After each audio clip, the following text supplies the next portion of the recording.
Hi guys, நான் உங்க நிவேதா பாரத். இது நம்மளோட 6th class. இந்த கிளாஸ்ல நாம என்ன பார்க்க போறோம்னு சொன்னா எப்படி டெரகோட்டா ஜுவல்லரிக்கு வந்து நாம பெயிண்ட் பண்றது அப்படிங்கறத பத்தி தான் நாம பார்க்க போறோம். ஓகே गाइस, நீங்க இது வரைக்கும் 5 கிளாஸையும் நீங்க பார்க்கல அப்படினு சொன்னா நீங்க போய்ட்டு என்னோட சேனல்ல போய் பாத்துருங்க. அத பாத்தீங்கன்னா உங்களுக்கு வந்து கிளியரா புரியும். அப்பதான் நீங்க ஒரு பெர்ஃபெக்ட்டான ஜுவல்லரி வந்து மேக் பண்ண முடியும். ஓகே गाइस, நாம வந்து இப்போ வீடியோக்குள்ள போகலாம். வீடியோக்குள்ள போறதுக்கு முன்னாடி எனக்கு வந்து போன வீடியோல ரெண்டு டவுட்ஸ் வந்திருந்தது. அது என்ன அப்படின்னு பார்த்தோம்னா, பேக் பண்ணும்போது ஜுவல்லரி வந்து உடஞ்சிருச்சு அப்படின்னா அதை வந்து எப்படி ஜாயின் பண்ணுறது அப்படிங்கிறத பற்றி கேட்டிருந்தாங்க. இப்போ நம்மளுக்கு மேலே டிசைனில் ஏதாச்சும் உடஞ்சிருச்சு அப்படின்னு சொன்னால் அதை வந்து நம்ம எதுவும் பண்ண முடியாது. பெயிண்ட் பண்ணாலும் நம்மளுக்கு அப்படியே தெரியும். நாம் யூஸ் பண்ணுறதுனா ஓகே, நம்ம சேல்ஸ் பண்ணுறோன்னா அது வந்து அவ்வளோ நல்லா இருக்காது.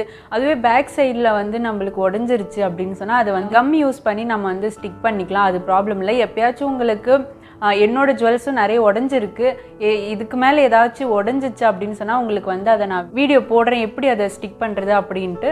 இன்னொரு கமெண்ட்டில் வந்து ஒருத்தங்க டவுட் கேட்டிருந்தாங்க. அது என்னென்னு பார்த்தோம்னா, பேக் பண்ணும்போது உடஞ்சிருது, அது உடையாமல் இருக்கிறதுக்கு ஏதாவது டிப்ஸ் சொல்லுங்கள் அப்படின்னு சொல்லியிருந்தாங்க. அது ஒன்றும் இல்லை, நம்ம வந்து முன்ன சொன்ன மாதிரி தான் டிசைனை வந்து நம்ம மேலே பார்த்த மாதிரி வைக்கலாம். அதுக்கப்புறம் மேலே வந்து தவுடு உமின்னு சொல்கிறோம் இல்லைங்களா, அதை வந்து கொஞ்சம் நிறையவே போடலாம். நெருப்பு வந்து நிறைய இருக்க வேண்டாம். கொஞ்ச நேரம் அது தீ பற்றிக்கிட்டால் மட்டும் போதும். அதுக்கப்புறம் அது அணைஞ்சிருச்சனாலும் ஓகே தான். அந்த புகையிலே அது கொஞ்சம் கொஞ்சமாக வெந்துடும். அதனால் நம்ம அது பயப்பட வேண்டாம், அதுவே எரிஞ்சிரும். நம்ம நிறைய தீ வைக்க வைக்க நம்மளுக்கு வந்து ரொம்ப சூடாகி நம்மளுக்கு வெடிஞ்சிரும். அது கொஞ்சம் கொஞ்சமாக மெல்லமாக தான் அது வேகணும். அதனால் நம்ம அதிகமான சூடு இல்லாமல் கொஞ்சமான சூடுலேயே நம்ம வந்து பேக் பண்ணலாம். தவுடு கொஞ்சம் அதிகமாக போட்டுருங்க. மீடியமான தீயிலே இருந்துச்சுன்னா நம்மளுக்கு கரெக்டாக இருக்கும். அதுக்குன்னு ரொம்ப கம்மியில் வச்சுட்டு ரொம்ப தவுடு போட்டுட்டாலும் நம்மளுக்கு வேகாது. அதுக்கு நம்ம ரொம்ப கம்மியாக தவிடு போட்டுட்டு ரொம்ப நெருப்பு வச்சுட்டாலும் நம்மளுக்கு வெடிஞ்சிரும். பார்த்து வைங்க.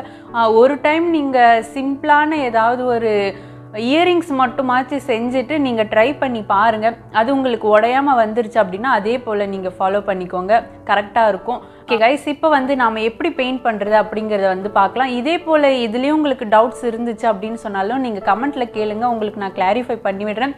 முடிஞ்சால் உங்களுக்கு அதை வீடியோலையும் பண்ணி காட்டுறேன். இப்போ நீங்கள் பிரேக் ஆகிடுது, அதை எப்படி ஸ்டிக் பண்ணுறது அப்படின்னு கேட்டிருக்கீங்க. எப்போயாவது என்னோடய ஜுவல்ஸ் வந்து பிரேக் ஆச்சுன்னா உங்களுக்கு வந்து எப்படி ஸ்டிக் பண்ணுறது நான் காட்டுறேன். ஓகே கைஸ், வாங்க இப்போ நம்ம வீடியோக்குள்ளே போகலாம். வீடியோக்குள்ளே போகிறதுக்கு முன்னாடி நீங்கள் இந்த சேனலை இன்னும் சப்ஸ்கிரைப் பண்ணலன்னா சப்ஸ்கிரைப் பண்ணிவிடுங்க. அப்படியே பக்கத்தில் இருக்கிற பெல் ஐக்கானே கிளிக் பண்ணிவிடுங்க. அப்போ தான் நான் உங்களுக்கு வீடியோ போடும்போதெல்லாம் நோட்டிஃபிகேஷன் வரும். ஓகே கைஸ், வாங்க இப்போ நம்ம வீடியோக்குள்ளே போகலாம்.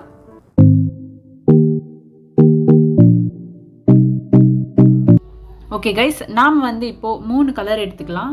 கோல்டு, டார்க் க்ரீன், அப்புறம் லைட் க்ரீன். இந்த 3 கலர் எடுத்துக்கிறேன். அப்புறம் ப்ரஷ் எடுத்துக்கோங்க. அப்புறம் வேஸ்ட் கிளாத் எடுத்துக்கோங்க. இப்போ வந்து 4 பீட்ஸ் அப்படின்னு சொன்னால் நம்ம வந்து பின் எடுத்துக்கலாம். நிறைய இருந்துச்சுன்னா நாம் அது எப்படி பெயிண்ட் பண்ணணும் அப்படிங்கிறத வந்து வரப்போகிற வீடியோஸ்லலாம் நம்ம பார்க்கலாம்.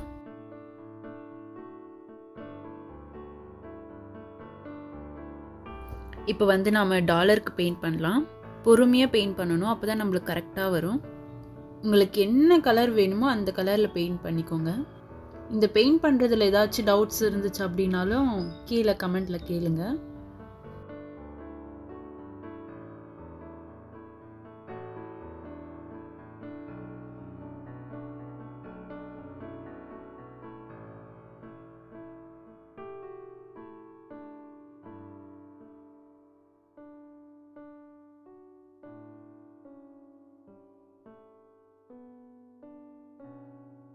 ஓகே கைஸ், இப்போ வந்து நம்ம டார்க் க்ரீன் எடுத்துக்கலாம்.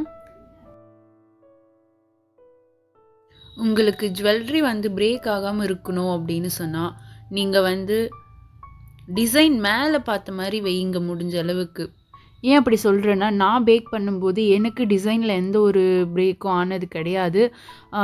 பேக் சைடில் தான் எனக்கு நிறைய பிரேக் ஆகும். அதை வந்து நான் ஸ்டிக் பண்ணிவிடுவேன் கம் யூஸ் பண்ணி. நாம் வந்து அந்த குட்டி குட்டி பீசஸ் எல்லாத்தையுமே நாம் பார்த்து கரெக்டாக எடுக்கணும் பொறுமையாக. அது மிஸ் ஆயிடுச்சுன்னா அப்புறம் நம்ம ஸ்டிக் பண்ணுறதுக்கு ரொம்ப கஷ்டமாயிடும். அதனால் நீங்களும் அதே மாதிரி ட்ரை பண்ணுங்கள். கொஞ்சம் தவுடு அதிகமாக போட்டுருங்க. சூடும் அளவோடு வைங்க. ரொம்ப கம்மியாகவும் வச்சிட்டிங்கன்னா அதுக்கப்புறம் உள்ளே வேகாமல் போயிடும். புகை நல்லா வரணும், அப்போ தான் அதில் தீ இருக்கிறதா அர்த்தம். அதனால் நீங்கள் அந்த ஸ்மோக் இருந்துகிட்டே இருக்கணும். ஓகே கைஸ், இப்போ வந்து நம்ம கோல்டு கலர் எடுத்து நம்ம பீட்ஸுக்கெல்லாம் அடிச்சுக்கலாம். இது வந்து கொஞ்சம் காஞ்சதுக்கப்புறமா செகண்ட் கோட்டிங் அடிச்சுக்கணும். அப்போ தான் நம்மளுக்கு வந்து நல்ல டார்க்காக தெரியும்.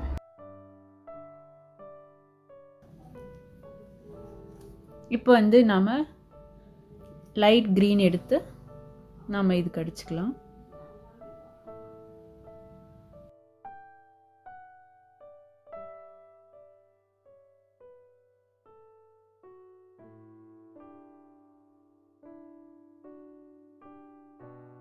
ரைஸ் இது நல்லா காஞ்சதுக்கு அப்புறமா நாம கோல்டு கலர்ல டாட் வச்சுக்கலாம்.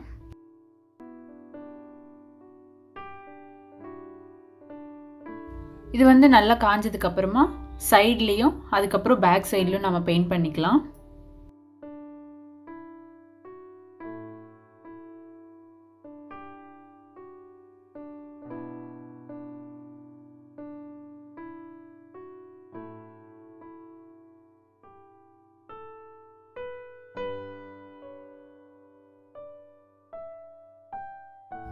இப்போ வந்து நம்ம வேக்ஸ் கர்ட் அப்படின்ற த்ரெட்டை யூஸ் பண்ணி நம்ம வந்து இதை போட்டுக்கலாம்.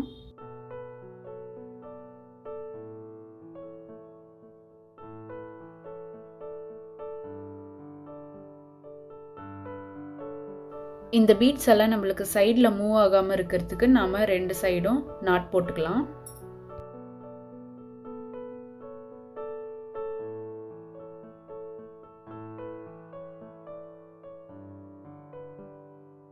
ஓகே கைஸ், இப்போ வந்து நம்மளுக்கு எவ்வளோ லென்த் வேணுமோ அவ்வளோ லென்த்து வச்சுக்கிட்டு நம்ம வந்து லாஸ்ட்டில் நம்ம ஒரு நாட் ஒன்று போட்டுக்கலாம். ஓகே கைஸ், நாம் இப்போ இயரிங்ஸ்க்கு ஸ்டட் வச்சுக்கலாம்.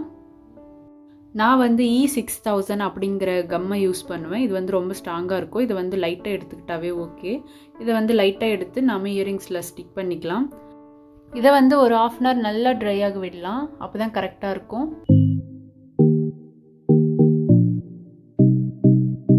ஓகே கைஸ், நாம் இப்போ எப்படி பெயிண்ட் பண்ணுறது அப்படிங்கிறத பற்றி நாம் பார்த்தோம். நாம் வந்து நெக்ஸ்ட் வீடியோவில் நான் எப்படி ஜுவல்லரி மேக் பண்ண கற்றுக்கிட்டேன், யாருக்கிட்ட போய் கற்றுக்கிட்டேன் அப்படிங்கிறத பற்றி தான் நான் உங்களுக்கு நெக்ஸ்ட் வீடியோவில் சொல்ல போகிறேன்.